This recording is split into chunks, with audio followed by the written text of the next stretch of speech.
94,3 MHz. Sistema de SICA de comunicação. FM do Povo. Manaus, Amazonas, Brasil. Programa CM7 no ar. Na Rádio FM do Povo. O resto é imitação. O resto é imitação. Muito bem, meus amigos, já estamos de volta com a programação campeã aqui da 94,3 com o programa CM7 no ar, aqui pelos estúdios do complexo do grande portal e TV CM7 Brasil. E é claro, contando sempre com a sua participação, deixa aí a sua curtida, seu comentário, mas acima de tudo o seu compartilhamento. Bom, como eu disse ainda há pouco, vamos falar sobre trânsito, gente. Vamos falar sobre aí o que realmente está acontecendo. Está faltando mais fiscalizações? Está faltando o quê? Mais leis para punir tanto pedestres como também motoristas na nossa cidade? Está faltando mais fiscalização? O que está realmente acontecendo? Porque todos os dias a gente se depara com acidentes aqui na capital amazonense, seja com motocicleta, seja com carro, seja com ônibus, caçambas, enfim, são situações que a gente tem que colocar em pauta, porque até agora, pasmem os senhores, a gente não viu sequer, nem mesmo candidatos a presidente da República, como também governadores, falando a respeito sobre trânsito, falando sobre direitos e deveres do cidadão em relação a trânsito aqui na capital amazonense. Bom, meu convidado de hoje, ele é palestrante, professor, escritor, pesquisador e especialista em trânsito na área de mobilidade urbana, com expertise em legislação de trânsito. É autor da palestra O Preço da Imprudência, com foco aí na educação e conscientização para um trânsito mais seguro. É autor do livro Logística Reversa e Coleta Seletiva do Lixo, é isso? Isso. Com foco em educação ambiental e educação de trânsito. Foi professor da Universidade Newton Lins e trabalhou como educador de trânsito e diretor-geral de alguns centros de formação de condutores no estado do Amazonas. Atualmente, ele é professor da Escola Pública de Trânsito, o Detran. Estou falando de Mário Ricardo Carvalho. Professor, seja bem-vindo ao Portal ITV CM7. Tudo bom, Thiago? É um prazer estar aqui com você, né? Já estive aqui na casa e estamos aqui à disposição. Mas tem só uma nova nomenclatura que eu obtive agora recentemente, que é membro do Observatório Nacional de Segurança Viária do Estado do Amazonas. Então, a gente está muito alinhado com o Observatório Nacional, a gente está trocando essas informações diretamente de Manaus para o Observatório, e o artigo que eu fiz nessa semana, o Observatório validou e publicou nacionalmente. Bom, professor, no início do ano o senhor esteve aqui conosco, foi até com o Henrique de Mesquita, né, fazendo aí um alerta sobre a violência no trânsito. Agora, o seu novo artigo aponta que em julho deste ano tivemos aí um aumento de 5% no número de mortes em comparação a julho do ano passado. O que explica, né, essa tendência, esse aumento em relação a isso, hein? Vamos lá, Thiago. Então, para você entender, né, esses dados são obrigatórios, o IMMU ceder à população essas estatísticas. E o que acontece? Por muito e muito tempo, essas estatísticas entravam para a sociedade somente como números, as pessoas não sabiam interpretar essas estatísticas e passavam essas informações de forma invisível. E isso comecei a analisar mês a mês no ano de 2025, e a partir do ano de 2026 eu comecei a dar os alertas sobre a violência no trânsito na cidade de Manaus. Eu fiz o do primeiro trimestre, né, os 3 primeiros meses, eu fiz o do quadrimestre, né, o artigo do quadrimestre, eu fiz o artigo do semestre, do meio do ano, e agora eu fiz o artigo do primeiro mês do segundo semestre. E aí a gente observa o quê?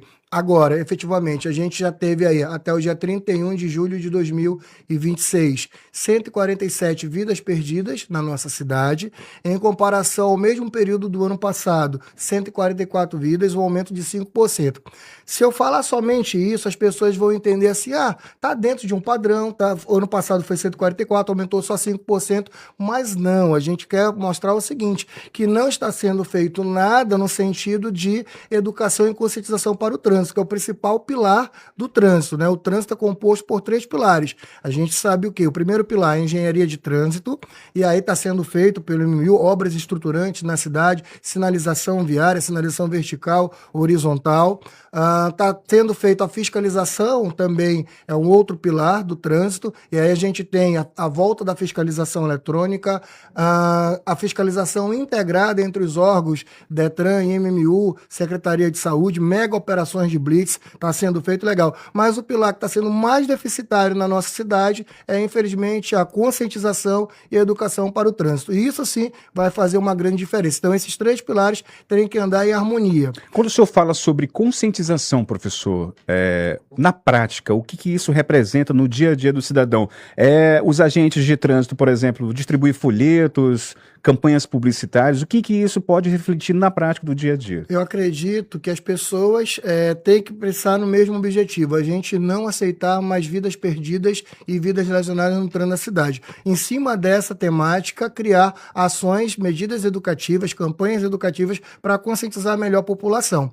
Um dado muito importante que eu quero te dizer na minha concepção, pessoas que exercem atividade remunerada no trânsito, todo dia sai de casa para trabalhar e depende do trânsito, para trazer o recurso para a sua casa, essas pessoas, no mínimo, na minha concepção, teriam que passar por um sistema de qualificação, nem que seja de uma semana, 15 horas, né, durante um ano, por ano. Uma vez por ano ele tinha obrigação de passar nesse sistema, né, de reciclagem, de ele ver o que está acontecendo no trânsito da cidade, para ele ter um choque da realidade e realmente pensar, ser mais consciente e mais educado em relação ao trânsito.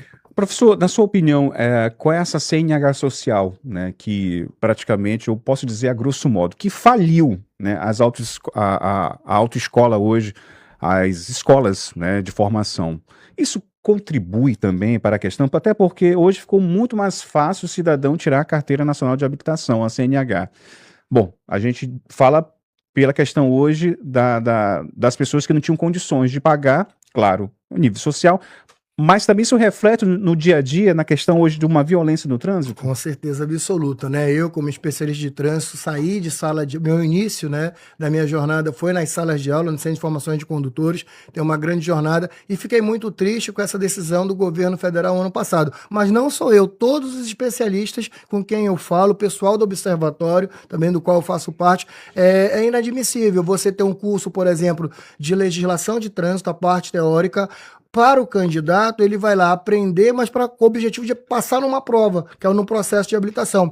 Mas é um curso, Tiago, que vale para o resto da vida. As informações que você aprende nesse curso vale para o resto da vida. O curso tinha no início 30 horas, passou para 45. E na minha concepção, no mínimo, esse curso deveria ter 180 horas. Um curso de curta duração, 4 módulos diferenciados com provas avaliativas para os candidatos. Que aí sim o candidato iria aprender e não iria esquecer. Pelo menos, você pode pegar uma pessoa recém-habilitada, 2 meses habilitado, recente, está com habilitação, você vai perguntar dele, conduzir moto sem capacete, que tipo de infração é? Ele não sabe te explicar. A placa de advertência, qual é a finalidade dela? Ele não sabe te explicar. A placa de regulamentação, qual é a finalidade dela? Ele não sabe te explicar. O painel de comando do veículo, que é a comunicação do veículo para o condutor, o que ele representa ali? O que ele está dizendo? Eu não sei te explicar. Então, quer dizer, são vários detalhes que você aprende nesse curso. Agora, imagina, o governo federal coloca esse curso,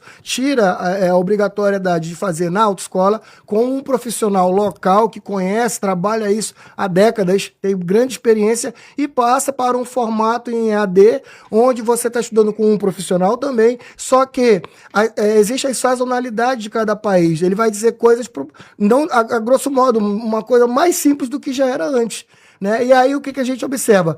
Tem públicos diferentes aí. O jovem de 18 anos que está tirando a habilitação, ele consegue assimilar as informações, estuda mais um pouquinho, faz a prova e passa, legal. Mas não é só ele. A gente tem pessoas com 30, 50, 60 anos querendo se habilitar, com baixa escolaridade.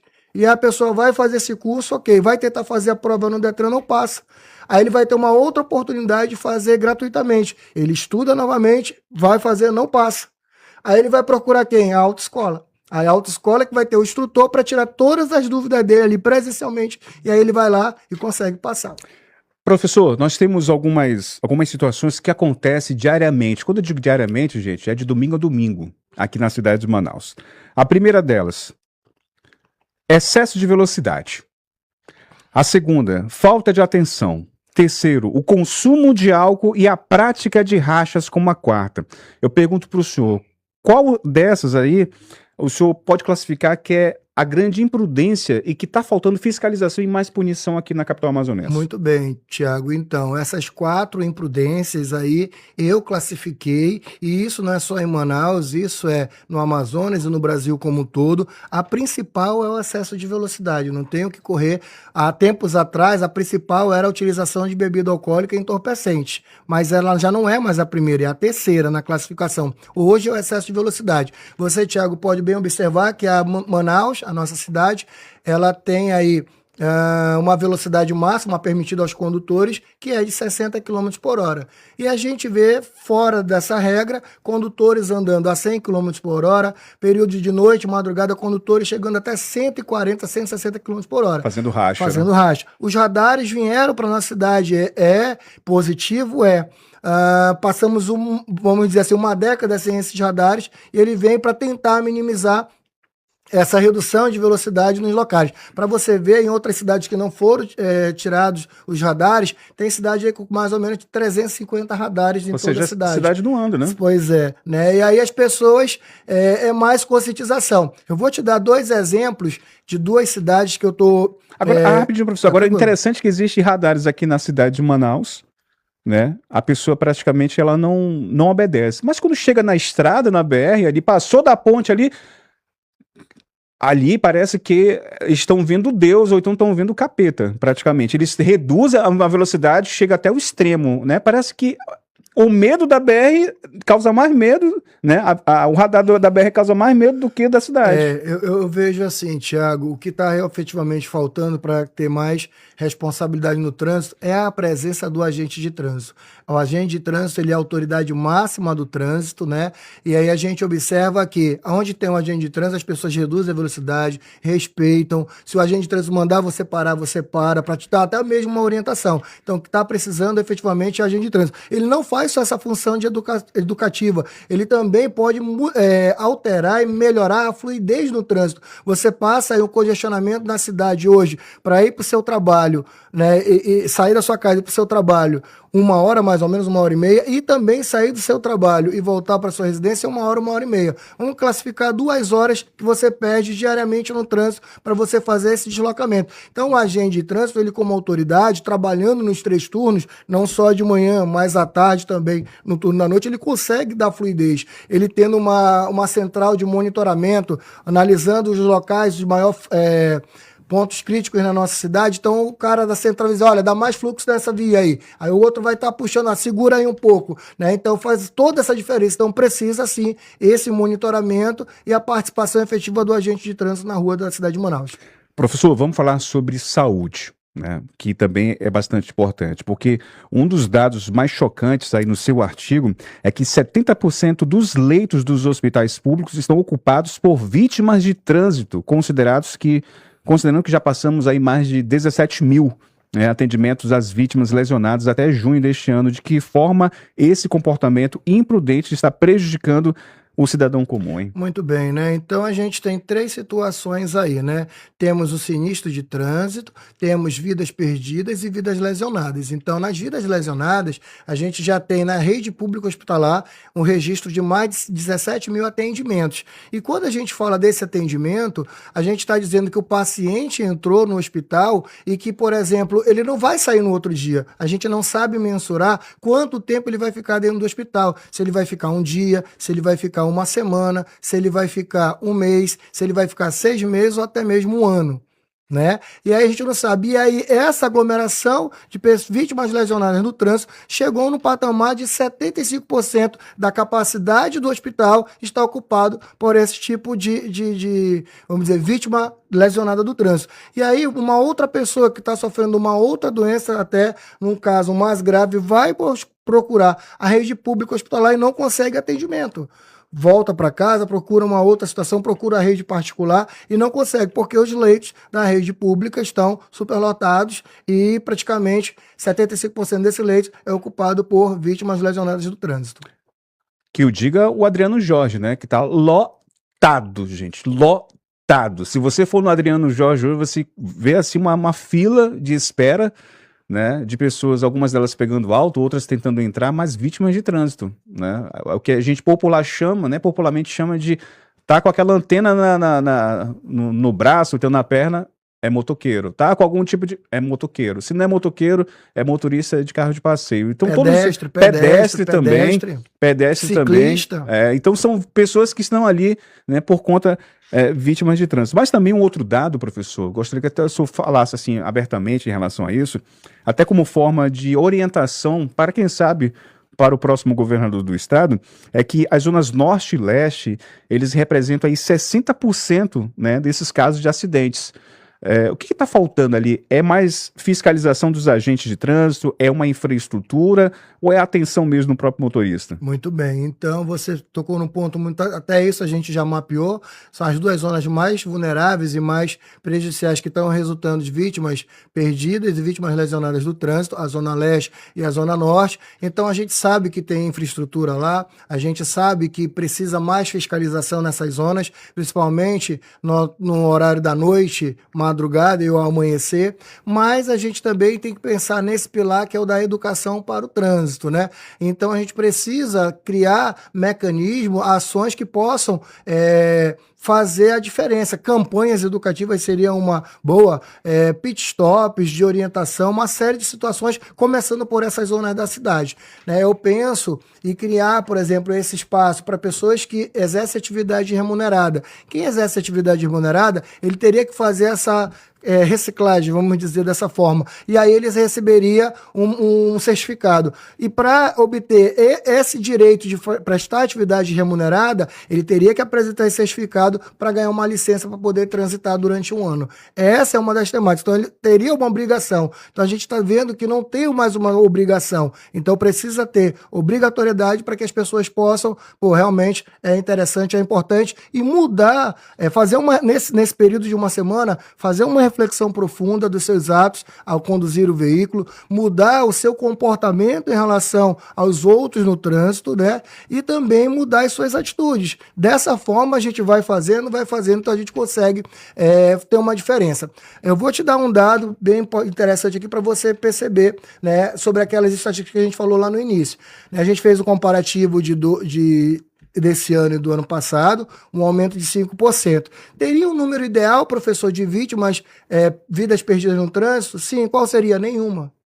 Nenhuma vida perdida. A gente não está mais aceitando nenhuma vida perdida. E eu vou te fazer um comparativo a um país, uma cidade que tem mais ou menos a mesma população que Manaus, 2 milhões e 200 mil habitantes. Qual é a diferença aí? Que essa cidade, a educação de trânsito está 10 vezes melhor na frente que a nossa, né? E aí a gente fala, qual é o resultado lá de vidas perdidas no mesmo período, professor? 30 vidas perdidas nesse período aí de 7 primeiros meses do ano. Em Manaus, 150 para fazer arredondar. E aí a gente tem aí que Manaus está 5 vezes maior o número de vidas perdidas no trânsito em comparação a Barcelona. E lá, nos países de primeiro mundo, e o observatório tem essa visão também, e eu, fazendo parte do observatório, trocando informações com ele, também tem essa visão, né? O observatório observa o seguinte: no Brasil, as situações para o trânsito, elas acontecem de forma reativa, ou seja, espera acontecer para depois tomar uma decisão em cima daquilo, do que já aconteceu. Tanto o observatório como os países de primeiro mundo, eles não trabalham dessa forma, eles trabalham da forma proativa, né? Criam ações que minimizem os sinistros de trânsito e também estrategicamente. Então, por exemplo, um ano começa com 1º de janeiro de 2027. Tem alguma vida perdida no trânsito? Naquele primeiro dia, não. Tem sinistro de trânsito? Tem pessoas lesionadas? É risco de acontecer, sim. Vamos criar ações ali, final do ano, ali no primeiro ano, para não ter. Cada dia que se passa é uma vitória. A gente não teve nenhum sinistro, nenhuma vida perdida, nenhuma vida lesionada. Eles trabalham dessa forma. Criam estratégias proativas para mitigar a redução do número de sinistros, vidas perdidas e vidas lesionadas. Então, para você ver que a ótica é diferente, né? Enquanto a gente trabalha de forma reativa, pagando lá inúmeros valores, gastando recursos em inúmeros inúmeros recursos nos hospitais, lá quem está na ponta, para a família com vítimas fatais. Por que eu não pego a metade desse recurso e trabalho com ações de prevenção, de proatividade para que não aconteça? Foi isso que eles estão fazendo. Bom, meus amigos, muita gente faz aquele questionamento. Mas comparar países de primeiro mundo com a nossa realidade?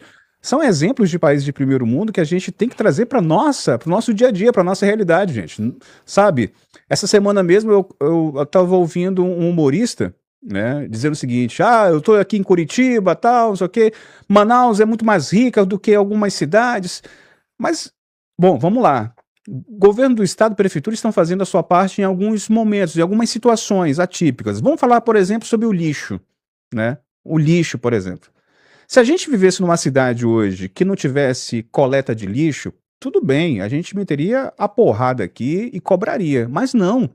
O caminhão do lixo passa todos os dias em horários específicos na frente da sua casa ou então no seu bairro. Mas mesmo assim o que a gente mais acompanha é gente jogando lixo nos igarapés. Lixo quando é jogado no igarapé, gente, a prefeitura vai e começa a gastar muito mais. Você vê hoje uma cidade limpa, organizada, praças iluminadas, praças construídas, reformadas, mas mesmo assim a gente encontra o quê? Gente jogando lixo nas praças, nas ruas, nas avenidas da capital amazonense. E o trânsito também, podemos dizer assim, a prefeitura de Manaus encheu a cidade de radares. Foi um ponto para dizer assim, opa, pera lá, vamos dar uma redução aí, cara. Mas mesmo assim está acontecendo. É questão de consciência, gente. É questão de consciência em relação a isso. E campanhas publicitárias, professor, que eu me lembro, olha, que já faz muito tempo. Eu acho que a última campanha que eu me lembro foi da época do Amazoniano, que eu tô na faixa. Olha o tempo que isso acontece, né? Que você tem que levantar a mão na faixa, o camarada tem que parar. Porque antes nem paravam. Nem paravam. Você levantava a mão, os carros passavam, nem aí. Hoje não. Hoje você levanta a mão, né, espera o carro parar para você atravessar com uma certa facilidade, com mais segurança, mas mesmo assim os acidentes acontecem. Então quando a gente faz um comparativo com países de primeiro mundo, é de trazer as coisas boas e tentar organizar e colocar em prática em relação a isso. Tiago, concordo perfeitamente, você pegou numa coisa que eu também trabalho muito forte. O que é o trânsito, né? Qual é o objetivo do trânsito? Preservação da vida e preservação do meio ambiente. São as duas áreas que eu tenho especialidade, né? Como você falou muito bem no início, né? Eu tenho um livro escrito, Logística Reversa e Coleta Seletiva do Lixo, a Educação Ambiental como Ferramenta Auxiliar no processo de reciclagem do lixo eletrônico doméstico. E aí você vê, numa gestão passada da prefeitura, eles criaram os PEV, ponto de entrega voluntária. Então, conscientizando a população a levar o lixo reciclado, que poderia ser reciclado desses pontos. Plástico, metal e os demais aderidos. Hoje, rapidinho, professor, hoje a prefeitura, a CEMUSP, ela está colocando à disposição caminhões para aquelas pessoas que queiram jogar sofá, geladeira, fogão, até guarda-roupa, tem à disposição. A prefeitura vai até a porta da casa do cidadão para fazer o descarte correto, né? Mas parece jogar no meio da rua. No igarapé, que é pior ainda, né? O tempo de decomposição de um produto desse, seja ele uma geladeira, um fogão, um sofá, uma garrafa PET, né? Pessoal, saiu lixo aqui da minha casa, não é mais problema meu, de forma alguma, né? Isso vai junto ao pilar que eu trabalho muito forte, que é a conscientização e educação. Educação ambiental, educação para o trânsito. Tudo é falta de educação. E a minha formação toda é na parte educativa. Bom, professor, vamos falar sobre algumas tabelas aqui. A gente está analisando no seu artigo, existe uma tabela. 55 mortes por colisões, 41 atropelamentos, 26 por quedas de moto. O número alto de atropelamentos de 41 vítimas fatais.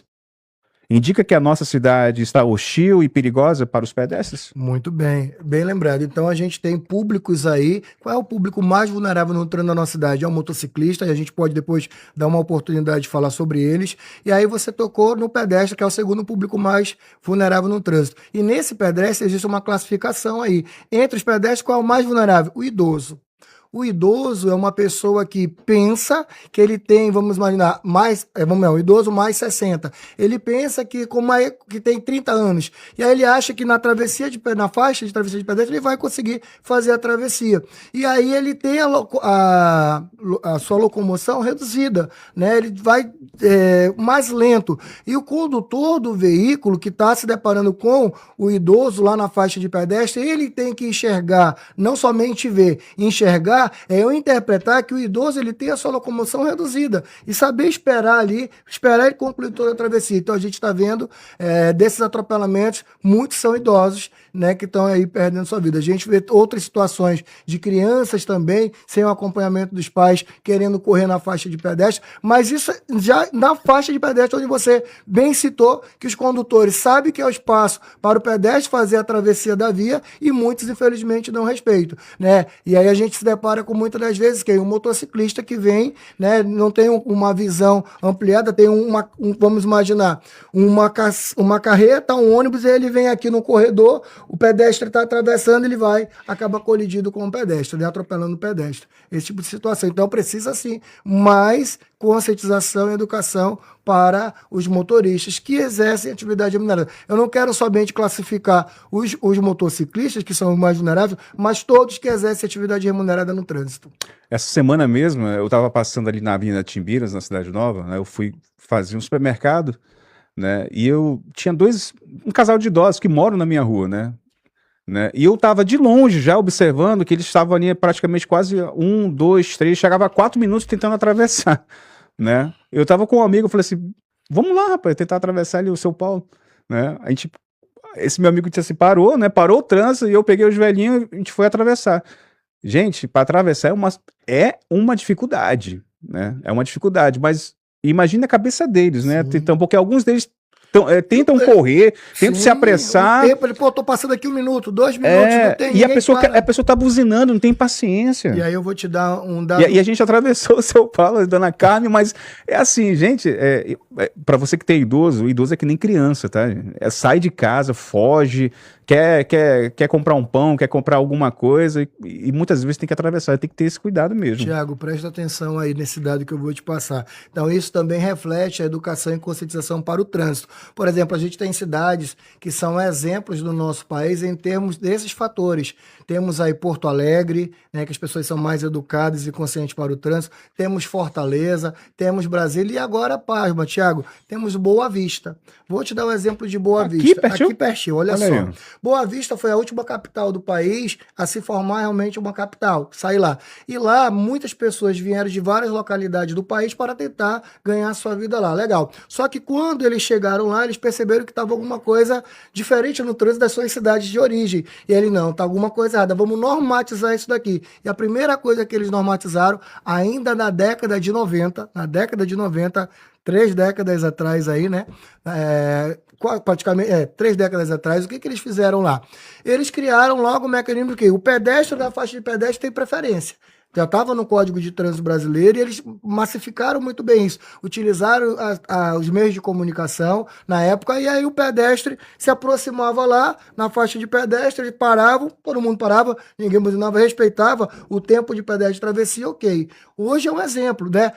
Aqui em Manaus ainda estão fazendo gestos. Lá, o pedestre está andando na calçada. Se ele se posicionar lateralmente, os veículos param e esperam. Só tem um pedestre, eles param para um pedestre. Aqui em Manaus você citou essa situação que você vivenciou, então ainda precisa muito, por isso que eu falo, essa conscientização e essa educação para o trânsito na nossa cidade. Esse pilar está deficitário na nossa cidade. Professor, vamos falar sobre o projeto Me Sinto Seguro no seu artigo, né? O senhor também menciona o projeto Me Sinto Seguro, né, que busca aí criar uma rede de proteção envolvendo a fiscalização, empresas, famílias, escolas e até igrejas. Né? O senhor poderia explicar, né, quais são esses espectadores, né, de que forma esse projeto pode contribuir para a nossa cidade e para o nosso estado, não para o momento agora, mas também para as futuras gerações? Muito bem, né? Então, esse projeto se faz também uma situação de proatividade para o trânsito, de você agir antes que a situação aconteça, e aí a gente tem uma responsabilização compartilhada entre todos que fazem parte do trânsito. Então, a gente observa que os órgãos do poder público já estão trabalhando juntos, unidos, integrados, essa é a palavra certa, fazendo mega operações de blitz. Mas, por exemplo, o que as empresas podem contribuir nesse projeto? As empresas precisam dos seus colaboradores diariamente, né? Eu utilizo aquele colaborador, né? Estabeleço metas para ele, mas eu preciso que ele saia da empresa e que ele retorne no outro dia para trabalhar. E muitos não estão conseguindo retornar no outro dia para trabalhar. E aí o que a gente observa? As empresas trabalharem essa parte também de conscientização e educação para o trânsito com eles. Saber que ele é importante, se preocupar efetivamente com o seu colaborador. E aí ele vai ser mais consciente. As escolas, a gente observa o quê? Que existe aí nas escolas e universidades 3 públicos diferentes. Nas escolas, a gente fazer campanhas para os pequenos, na faixa etária de 6 anos, aquela situação de o filho tá vendo que o pai está fazendo coisa errada dentro do carro e está dando aquele puxão de orelha no pai. Ah, mas o filho dando puxão de orelha? Não, porque ele aprendeu na escola. E quando ele for adulto, ele não vai fazer, ele vai se lembrar. E vai se lembrar que chamou até a atenção do pai dele, né? Seria, pai, não utilize o celular. Pai, coloque o cinto de segurança. Pai, vai andar na moto sem capacete. Esse é um público. Um outro público que eu acho muito importante são aqueles jovens que estão com 17 anos, chegando aí no momento para tirar sua habilitação. Super ansioso para pegar o carro, né, para ter o direito de vir, eu concordo plenamente, só que a gente precisa desacelerar, dar uma informação para ele, porque se ele não tiver essa orientação em casa e na escola, esse carro, essa moto, pode se tornar uma arma para ele, não só para ele, para quem estiver com ele dentro desse carro e das outras pessoas também. Então, tem um conhecimento, dá um conhecimento antes mesmo que ele tire a habilitação. Que ele sabe entender que o carro, se ele não souber conduzir, pode se tornar uma arma. E um outro público são na universidade. A gente não vê nas universidades palestras de conscientização voltada para o trânsito, né? Uma preocupação. E na universidade o público é totalmente diferente. Eu tenho jovens de 18, de 25, de 30, de 60 anos na faculdade, buscando lá uma graduação. E por que não existe esse movimento dentro das universidades, faculdades particulares, universidades, para trabalhar com essa temática? Estamos aí chegando em setembro, né, existe a Semana Nacional de Trânsito. Por que Manaus não pode aí sair do anonimato e se tornar protagonista, né, nessas situações? Então a gente precisa sim criar mecanismos, criar políticas que possam ir de encontro à sociedade. As igrejas podem dar sua contribuição, uma palestra, não é na missa, é no momento ter aquele público, chamar o pessoal para uma palestra, utilizar esse mesmo espaço. Os condomínios, Manaus está cercada de condomínios. Quais são as normas dentro do condomínio? Cara, no condomínio eu tenho pedestre, idoso, eu tenho crianças correndo no condomínio, eu tenho animais.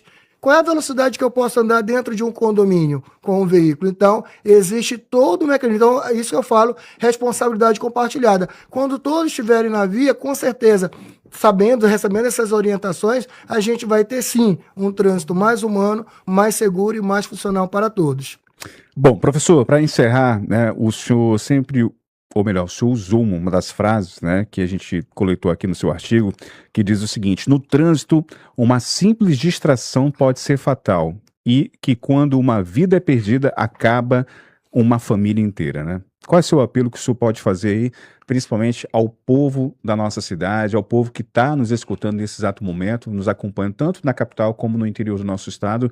O que essa frase pode refletir no seu dia a dia? Muito bem, né? Então a gente vem trabalhando com essa temática há mais de 2 décadas, sabe efetivamente o que precisa ser feito, né? Fazemos parte agora do Observatório Nacional de Segurança Viária e lá eu estou me aprofundando realmente em muitas informações, trocando informações, né? Esse artigo que eu publiquei, o Observatório adorou e está querendo que todos os observadores nas suas cidades consigam passar essas informações para o observatório. Está servindo aí de um parâmetro, né, criado aqui em Manaus por mim, por uma equipe também que me ajuda. Eu não faço nada só, eu tenho uma equipe, um suporte, graças a Deus, e que estão engajados junto comigo nessa causa.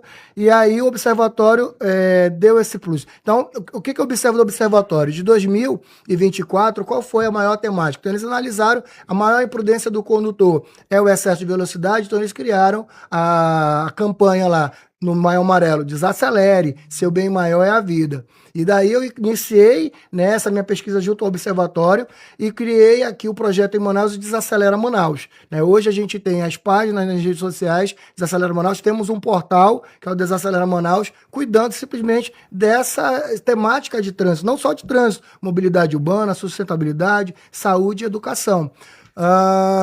Esse ano, 2025 foi essa temática, 2026 eles criaram lá, no trânsito, enxergar o outro é salvar vidas. Ou seja, não é o fato de você ver, eu preciso enxergar, interpretar quem é aquela pessoa. Por que que o motociclista é o mais vulnerável? Eu preciso enxergar a causa dele, eu preciso escutar, entender quais são as suas reais necessidades. O pedestre e assim sucessivamente para qualquer membro que faz parte do trânsito. E aí me inspirou a fazer essa mensagem também. No trânsito, uma distração pode ser fatal, né? Quanto uma vida perdida impacta, pelo menos vai ter o pai e a mãe que vão ser impactados. Se tiver uma esposa, vai ser impactado, uma namorada. Se tiver filho, vai ser impactado. Os amigos de trabalho. Quanto uma vida impacta no trânsito? Então, o que está acontecendo, meus amigos e ouvintes, muitas pessoas estão, infelizmente, saindo de casa para trabalhar e, infelizmente, não estão conseguindo voltar. Essa está sendo a realidade, infelizmente. E aí você tem um pai de família, o provedor, perde a sua vida no trânsito, deixa lá a mulher, a esposa, com 3 filhos, a mãe não sabe nem como fazer para cuidar dessas crianças. Então é esse tipo de situação que a gente quer que as pessoas, motoristas, pedestres, façam uma reflexão profunda, né? Pense antes de acontecer, se planeje melhor o sentinerário que vai fazer no trânsito e fazer suas orações, com certeza, e mude efetivamente o seu comportamento, tenha mais empatia com o próximo, respeite o idoso, respeite o pedestre, né? E mude seu comportamento. Eu tenho que andar de moto com capacete na cabeça, não no cotovelo, né? Veículo grande, responsabilidade gigante. Eu conduzo lá uma carreta, por que está tendo, que não tinha na nossa cidade, tombamento de carreta? Só para a gente fechar. Quando a carreta sai da empresa, com o container, a empresa lá sabe tudo que está transportando, o gerente operacional também sabe. Mas a partir do momento que a carreta sai do portão da empresa, que vai adentrar o trânsito, só quem sabe o que está transportando no container é o motorista. Só ele. Então ele tem um trajeto para chegar no destino dele, entregar a carga, mas eu estou acompanhando uma carreta e eu não sei se aquele container está superlotado, dimensionado, pesado ou não. Por que não cria alguma coisa para sinalizar na carreta no momento que ele está transportando ali alguma coisa? Que aí os condutores vão ter mais atenção em relação àquela carreta. Por que o cara na carreta, condutor, que é a consciência dele, está andando em alta velocidade e acontece o tombamento quando ele faz uma curva, uma conversão? É esse tipo de detalhes que a gente precisa estar massificando para que as pessoas possam mudar o seu comportamento. Esse aglomerado de informações que a gente pensou assim, colocando em prática, a gente vai ter na nossa cidade um trânsito cada vez mais humano, seguro, funcional e também consciente. Thiago. Professor Mário Ricardo Carvalho, especialista de trânsito, palestrante, escritor, enfim. Gente, se você quiser mais informações, vá nas redes sociais. Qual é a sua rede social, doutor? Muito bem, professor? Né? Então a gente tem aí no Instagram, professor Mário Ricardo, esse é o meu profissional.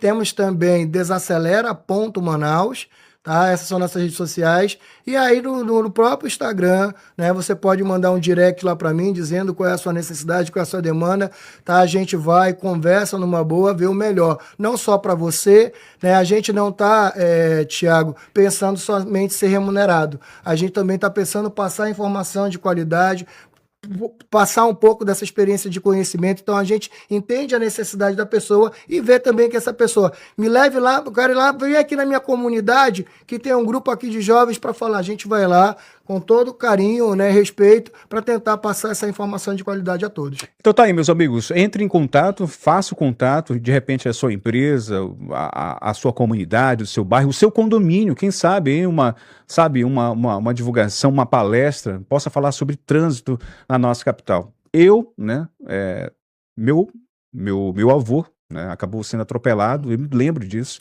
né, em 2011, né, e acabou mudando toda a realidade tanto da minha casa como do meu dia a dia, né? Desde lá, né, a gente muda toda uma estrutura, eu sei como que é, né? E a gente tem acompanhado todos os dias esses tipos de acidentes. Às vezes, quando a gente chega no acidente, chega um pai, uma mãe, uma esposa, um marido, chora, né? Sobre o corpo ali do seu ente querido, a gente sente na pele o que está acontecendo. E é o que a gente espera, acima de tudo, gente, oração, oração, oração, sabe, atenção, mas acima de tudo respeito, não apenas com os pedestres, mas também com outros motoristas. E para você que é pedestre, gente, respeite também os motoristas. Vocês também, muitas vezes, vocês estão atravessando um certo local inapropriado, é uma curva, é algo que o motorista perde o controle ali, acaba gerando um acidente por conta da falta também de atenção dos próprios pedestres. Tiago, meu irmão, você tem um parceiro irmão, esse sentimento que você tem, eu também tenho, tá? Eu perdi um irmão em 2000, mudou toda a trajetória da nossa família. Muda mesmo. Deus, vamos te dizer o seguinte, ele sabe, né? Hoje a gente está com esse posicionamento, não é por acaso, não caí de paraquedas. Eu tenho esse sentimento aflorado em mim também. Eu nem imaginava que isso poderia estar acontecendo, mas se a gente perguntar aqui dos nossos telespectadores e ouvintes, quem já tem uma vítima lesionada no trânsito na sua família, um ente querido, ou até mesmo uma pessoa lesionada que ficou sequelada para o resto da vida. E a gente vai ter vários relatos, várias situações, várias histórias de vida que mudam a trajetória de uma família, né? Mudou a minha, mudou a sua, e me ajude nessa causa, meu irmão. Tamo junto. E vamos fazer o melhor que a gente conseguir fazer. É isso aí, meus amigos. Programa CM7 no ar. Volta já.